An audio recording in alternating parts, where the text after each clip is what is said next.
તો આજે આપણે બનાવવાનું છે એકદમ ઢાબા સ્ટાઇલ કાઠિયાવાડી સેવ ટમેટાનું શાક। અને ભાઈ ટેસ્ટની વાત કરું ને તો એકદમ ટેસ્ટી શાક બન્યું હતું અને એકદમ ઓછા મસાલામાં બની ગયું હતું।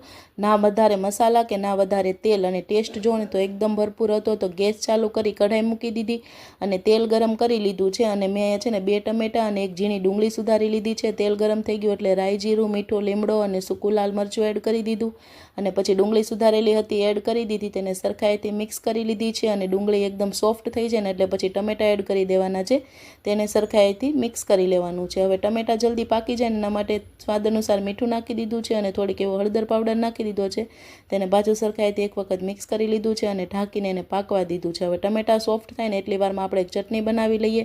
તો અહીંયા ખાંડણીમાં છે ને મેં લીલા મરચાં, લસણ લીધું છે અને 2 ચમચી લાલ મરચું પાવડર લીધો છે અને સરખાઈથી ખાંડી લેવાનું છે અને પાણી એડ કરી આવી મસ્ત એવી તીખી પેસ્ટ બનાવી લેવાની છે। હવે એટલી વારમાં ટમેટા પણ સોફ્ટ થઈ ગયા છે તો એને સરખાઈથી એકવાર મિક્સ કરી લેશું। ઉપરથી ધાણા જીરું પાવડર અને થોડીક છે ને મીઠાશ માટે ખાંડ એડ કરીશું અને પેસ્ટ બનાવેલી હતી ને તીખી, એ પેસ્ટ એડ કરી દેવાની છે, તેને સરખાઈથી મિક્સ કરી લેશું અને આ રીતે તેલ છૂટું પડે ને પછી જે પેસ્ટનું પાણી હતું ને એડ કરી દેવાનું છે।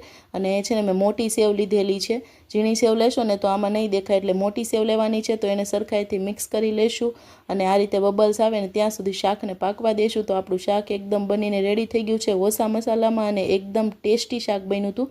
તમે પણ એકવાર જરૂરથી ટ્રાય કરજો, પછી ધાણાથી ગાર્નિશ કરી દેશું। વિડીયો ગમે તો લાઇક, શેર એન્ડ સબસ્ક્રાઈબ।